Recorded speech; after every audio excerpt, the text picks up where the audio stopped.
চীন যাচ্ছেন সেটা জেনেও ভারত যে অস্থির হয়ে ভারতের কোনো দূত পাঠিয়ে তারেক রহমানকে ভারত নেওয়ার জন্য আমন্ত্রণ জানিয়েছেন বা ভারত থেকে কোনো আনুষ্ঠানিক আমন্ত্রণ পত্র এসেছে তারেক রহমানের কাছে, তা কিন্তু নয়। কারণ ভারত আসলে বাংলাদেশের সঙ্গে কোনো আলোচনার চ্যানেল না খুলে ক্রমাগতভাবে পুশিন চালিয়ে বা বাংলাদেশের মন্ত্রী প্রতিমন্ত্রীদেরকে ঠিকমতো পাসপোর্ট ভিসা না নিয়ে গেলে বিমানবন্দর থেকে ফেরত পাঠিয়ে তার যে কঠিন বার্তা তারেক রহমান সরকারের প্রতি, যে এই সরকারকে ভারত তার বন্ধুপ্রতিম সরকার বলে মনে করে না, সেই বার্তা জারি রাখতে চায়। বাংলাদেশের প্রধানমন্ত্রী তারেক রহমানের চীন সফরে যাওয়ার বিষয়টিকে অনেকেই ভারতকে না বেছে নিয়ে বাংলাদেশের প্রধানমন্ত্রী যে চীন সফরে চলে গেলেন এটাকে ভারতকে শায়েস্তা করার একটা অত্যন্ত কুশলী পদক্ষেপ হিসেবে বর্ণনা করছেন। বাংলাদেশের সঙ্গে ভারত কোনোভাবেই সম্পর্কটাকে উষ্ণ করতে কোনো উদ্যোগ দেখাচ্ছে না। তারেক রহমান সরকার ক্ষমতায় আসার আগে, তারেক রহমান দেশে ফেরার পর থেকেই ভারত যখন ব্যাপক উৎসাহ দেখাচ্ছিল যে একটা নির্বাচিত সরকার, বিএনপি সরকার ক্ষমতায় এলে তারা সম্পর্কটাকে নতুন করে চাঙা করবে, কিন্তু এখন সম্পর্ক এবং দ্বিপাক্ষিক আলাপ আলোচনার দুয়ারটা এমনভাবে বন্ধ হয়েছে যে বাংলাদেশ সরকার, বিএনপি সরকার নিজেরাই বলেছে, বিএনপির মন্ত্রী, যে 15-16টা চিঠি দিয়েছে এখন পর্যন্ত পুশিন বন্ধ করতে, কিন্তু ভারত সরকার পুশিন বন্ধ করে নাই। এমনকি প্রধানমন্ত্রীর তথ্য উপদেষ্টা ডাক্তার জাহেদ, তিনি কেন দিল্লি এয়ারপোর্ট দিয়ে ভারতে ঢুকতে পারলেন না সে বিষয়টা জানতেও বাংলাদেশ সরকার ভারতের সঙ্গে কোনো যোগাযোগ করতে পারে নাই। ওই ঘটনার বেশ কিছুদিন পেরিয়ে যাওয়ার পর গতকাল ভারতের পররাষ্ট্র মন্ত্রণালয় তার নিয়মিত ব্রিফিংয়ে ভারতীয় সাংবাদিকের প্রশ্নের জবাবেই এ বিষয়টা ব্যাখ্যা করেছে। এমন যখন পরিস্থিতি, তখন দিল্লিকে বাদ দিয়ে বেইজিং পৌঁছে গেছেন তারেক রহমান। এখন দিল্লিকে তার দিকে ফিরে তাকাতেই হবে, বাংলাদেশের সঙ্গে বন্ধুত্বের হাত বাড়াতেই হবে এবং তা বরং ভারতকেই একটা পথ খুঁজে বের করতে হবে যে কি করে বাংলাদেশের নতুন সরকারের সঙ্গে সে সম্পর্ক স্থাপন করবেন। এমন সব বিশ্লেষণ যখন চলছে বাংলাদেশে, তখন অজিত দোভাল, ভারতের জাতীয় নিরাপত্তা উপদেষ্টা, অত্যন্ত গুরুত্বপূর্ণ একটা বৈঠক করে ফেলেছেন চীনের জাতীয় নিরাপত্তা উপদেষ্টার সঙ্গে। ভারতে নয়াদিল্লিতে এখন ব্রিক্সের নিরাপত্তা উপদেষ্টাদের একটা বৈঠক চলছে। ব্রিক্স হচ্ছে মার্কিন যুক্তরাষ্ট্র বিরোধী বা মার্কিন যুক্তরাষ্ট্রের বাণিজ্য, নিরাপত্তা সকল বিষয়ে সারা পৃথিবীতে যে একেবারে একতরফা একটা খবরদারি, সেই একতরফা খবরদারিটাকে নিয়ন্ত্রণে রাখতে এই ব্রিক্স জোটটি গঠন করেছিল ব্রাজিল, রাশিয়া,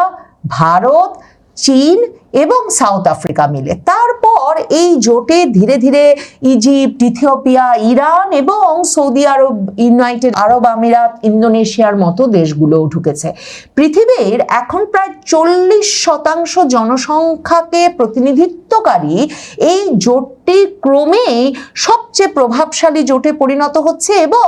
ইরান সংঘাতের সময় আবারও বারবার ভারত, রাশিয়া, চীনে এ কথাটা আলোচিত হয়েছে যে ব্রিক্সকেই হয়ে উঠতে হবে এই যে আমেরিকা বিরোধী জোটের বা আমেরিকার যে চাপিয়ে দেওয়া, জবরদস্তি যুদ্ধ চাপিয়ে দেওয়া থেকে শুরু করে কর চাপিয়ে দেওয়ার যে নীতি, তার বিরুদ্ধে সবচেয়ে শক্তিশালী প্রতিনিধিত্বকারী জোট। বাংলাদেশ এই ব্রিক্সে ঢুকতে আবার চীনকে অনুরোধ করবে। চীনে কি কি করবেন প্রধানমন্ত্রী তারেক রহমান সে বিষয়ে যখন পররাষ্ট্র সচিব জানিয়েছিলেন সংবাদ মাধ্যমকে, তখন তিনি সেটাও জানিয়েছিলেন। মানে ভারতের সমর্থন ছাড়া ব্রিক্স জোটে বাংলাদেশকে ঢোকাতে চীনও বাংলাদেশের জন্য তদবির করবে, সেটা সম্ভবত পররাষ্ট্র নীতি, কূটনীতি সম্পর্কে কেউ কিছুমাত্র খোঁজ রাখলে নিশ্চয়ই প্রত্যাশা করছেন না। তবে সবচেয়ে বড় চমক হয়ে দেখা দিয়েছে এটাই যে দিল্লিতে এই ব্রিক্স নিরাপত্তা উপদেষ্টাদের যে বৈঠক চলছে তার সাইডলাইনে অজিত দোভাল সে সময়ে চীনের নিরাপত্তা উপদেষ্টার সঙ্গে বৈঠক করলেন, যখন কিনা তারেক রহমান বেইজিংয়ে পৌঁছে গেছেন এবং চীনের নিরাপত্তা উপদেষ্টার সঙ্গে ভারতের নিরাপত্তা উপদেষ্টা অজিত দোভালের বৈঠকটিকে অত্যন্ত গুরুত্বপূর্ণ এবং তাৎপর্যপূর্ণ হিসেবে বর্ণনা করে ভারতের প্রায় সকল সংবাদ মাধ্যম বলছে যে এবারের ব্রিক্সের নিরাপত্তা উপদেষ্টাদের এই যে বৈঠকটি, সেটাতে প্রধানত যে বিষয়টা নিয়ে আলাপ করা হচ্ছে সেটা হচ্ছে যে এই ব্রিক্স জোটের প্রত্যেকের নিরাপত্তা প্রত্যেকের দায়িত্ব হিসেবে দেখতে হবে, মানে একে অপরের নিরাপত্তা নিশ্চিত করতে হবে। এবং ইরান সংঘাতের পর এই ব্রিক্স জোট নতুন করে এ বিষয়ে একমত হয়েছে। মানে ভাবেন, রাশিয়া, চীন, ভারত, ব্রাজিল, সৌদি আরব, সংযুক্ত আরব আমিরাত, ইরান, ইন্দোনেশিয়া, এরা সকলে মিলে একমত হয়েছে যে নিরাপত্তার ইস্যুতে একে অপরকে দেখে রাখতে হবে এবং সেক্ষেত্রে ভারতের সঙ্গে যার নিজের সীমান্ত নিয়ে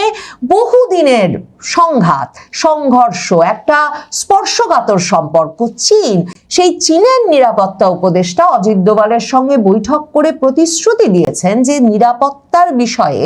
তারা ভারতকে গুরুত্বপূর্ণ প্রতিবেশী হিসেবে মনে করে। এবং চীনের নিরাপত্তা উপদেষ্টা বলেছেন যে সীমান্তে যেই মতপার্থক্যগুলো আছে সীমান্ত নিয়ে বহু দশকের, যেটা মিটছে না, সে বিষয়েও আলোচনার পথ আবার খুলে দেওয়া উচিত এবং আলোচনা শুরু করা দরকার। পাশাপাশি চীন ভারতের এই বৈঠকে দুই নিরাপত্তা উপদেষ্টা, চীনের নিরাপত্তা উপদেষ্টা এবং চীনের কমিউনিস্ট পার্টির পলিট ব্যুরো সদস্য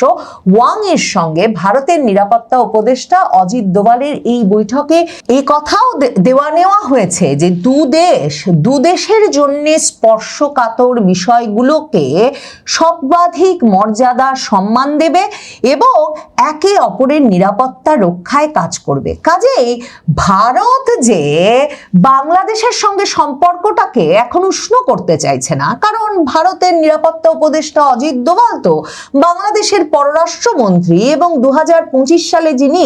ইউনূস সরকারের নিরাপত্তা উপদেষ্টা ছিলেন সেই খলিলুর রহমানকে দিল্লিতে ডেকে 2025-এর অক্টোবরেই হাতে ধরিয়ে দিয়েছিলেন যে ভারত বাংলাদেশ সীমান্ত জুড়ে বাংলাদেশে জঙ্গি শিবির গড়ে উঠেছে, বিভিন্ন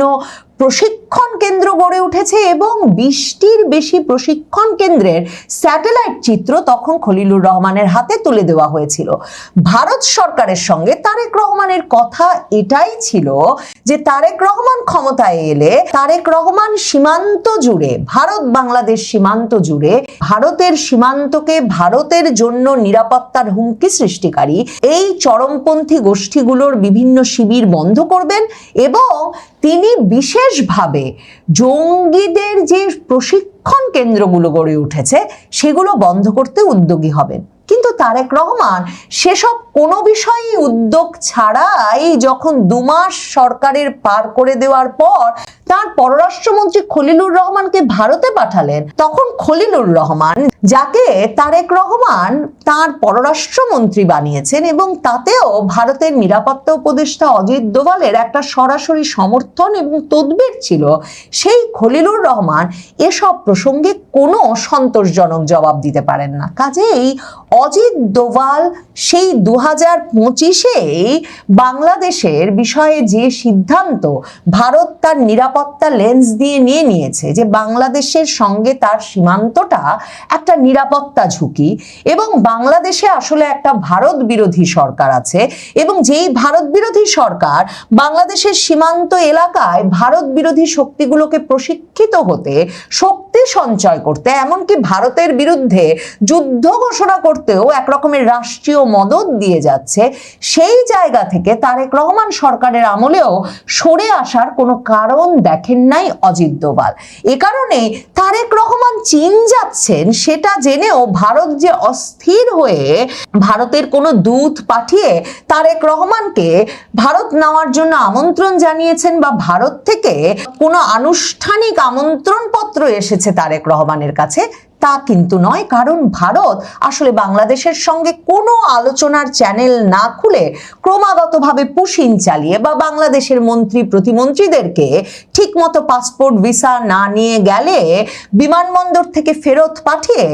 তার যে কঠিন বার্তা তারেক রহমান সরকারের প্রতি, যে এই সরকারকে ভারত তার বন্ধুপ্রতিম সরকার বলে মনে করে না, সেই বার্তা জারি রাখতে চায়। দেখেন, এমনকি চীনের সঙ্গে ভারতের আলোচনার চ্যানেলগুলো খোলা, এবং আরো কি করে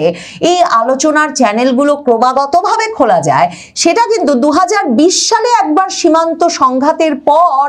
ভারতের প্রধানমন্ত্রী নরেন্দ্র মোদী এবং চীনের প্রেসিডেন্ট শি জিনপিং এই ব্রিক্সেরই সম্মেলনের সাইডলাইনে আলাপ করে ঠিক করে নিয়েছিলেন 2024 সালে। এরপর থেকে এই ওয়াং ইর সঙ্গেও অজিত দোভালের গত বছরও আরেক দফা বৈঠক হয়ে গিয়েছিল। এবার যখন ইরান সংঘাতের সময় চীন আর ভারত, রাশিয়া, মানে এই দেশগুলো সকলেই বুঝতে পারলো যে আমেরিকার খবরদারিকে যদি ক্রমাগতভাবে পাত্তা দেওয়া হয় তাহলে একদিকে যেমন এই দেশগুলোর ব্যাপক বাণিজ্য অবরোধের মতো একটা সৃষ্টি হয়, যেমন ধরুন ভারত এবং চীন দুদেশের ওপরই প্রেসিডেন্ট ট্রাম্প সর্বোচ্চ পর্যায়ের কর আরোপ করেছেন। অন্যদিকে চীন এবং ভারত দুদেশেরই ঐতিহাসিকভাবে ইরানের সঙ্গে দুর্দান্ত সম্পর্ক ছিল এবং তাদের জ্বালানির চালানের মূল পথই হরমুজ প্রণালী। কিন্তু ইরান থেকে জ্বালানি কেনার বিষয়েও যখন মার্কিন যুক্তরাষ্ট্র একটা নিষেধাজ্ঞা আরোপ করতে চাইল, তখন কিন্তু এই চীন, রাশিয়া, ভারত কেউই সে কথায় কর্ণপাত করে নাই। তারা তাদের মতো ইরানের সঙ্গে সম্পর্ক বজায় রেখে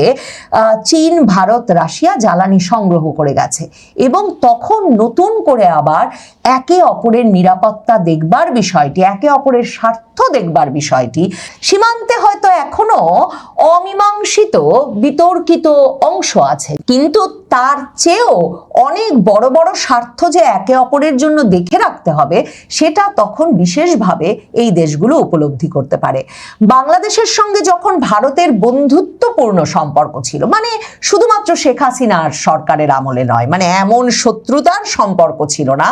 সব আমলেই ভারতের পররাষ্ট্র মন্ত্রণালয় বাংলাদেশ ভারত সম্পর্কটা দেখত। কিন্তু ইউনূস আমলে 2024-এর জুলাই আগস্টের পর থেকে ক্রমাগতভাবে যখন বাংলাদেশের সরকারের শীর্ষ নেতৃবৃন্দ, মানে এমনকি প্রধান উপদেষ্টা ডক্টর ইউনূস থেকে শুরু করে ইউনূসের মন্ত্রী মাহফুজ আলম, সকলেই সেভেন সিস্টার্স ছিন্ন করে আনা কিংবা বাংলা, বিহার, উড়িষ্যাকে বাংলাদেশের অংশ করে ফেলা, এসব বিষয়ে নিয়মিত বক্তৃতা দিতে থাকলেন এবং ম্যাপ প্রকাশ করতে থাকলেন, তখন থেকেই ভারত বাংলাদেশ সম্পর্কটা পররাষ্ট্র মন্ত্রণালয় থেকে বেরিয়ে নিরাপত্তার লেন্স দিয়ে দেখবার সিদ্ধান্ত হয়েছে এবং জাতীয় নিরাপত্তা উপদেষ্টা অজিত দোভালই ভারত বাংলাদেশ সম্পর্কের বিষয়টির মূল সিদ্ধান্ত গ্রহণকারী হয়ে উঠেছেন এবং প্রধানমন্ত্রীর দফতরের দেখভালে সেটা নিয়ন্ত্রিত হয় এবং সেই সিদ্ধান্ত অনুযায়ী কিন্তু বাংলাদেশ ভারত সীমান্তের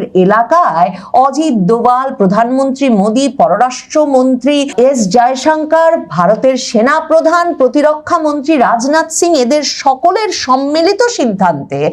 একের পর এক সামরিক ঘাঁটি তৈরি হয়েছে 2025 জুড়ে। কাজেই ভারত বাংলাদেশের সঙ্গে আলোচনার সম্পর্ক তৈরির চেয়ে যখন ভারত বাংলাদেশ সীমান্তে শক্তি বৃদ্ধি, ভারত বাংলাদেশ সীমান্ত দিয়ে পুশ ইন করে যাওয়া এবং বাংলাদেশের সঙ্গে কোনো আলোচনা নয়, এ বার্তাটি জারি রাখাকেই গুরুত্বপূর্ণ মনে করছে এবং বাংলাদেশ ভাবছে যে বেইজিং পৌঁছে গিয়ে সে চাপে তারা ভারতকে আলোচনার টেবিলে নিয়ে আসতে পারবে, তখন ভারতের নিরাপত্তা উপদেষ্টা চীনের নিরাপত্তা উপদেষ্টা ওয়াং ইর সঙ্গে বৈঠক করে দুদেশের নিরাপত্তা বজায় রাখার জন্য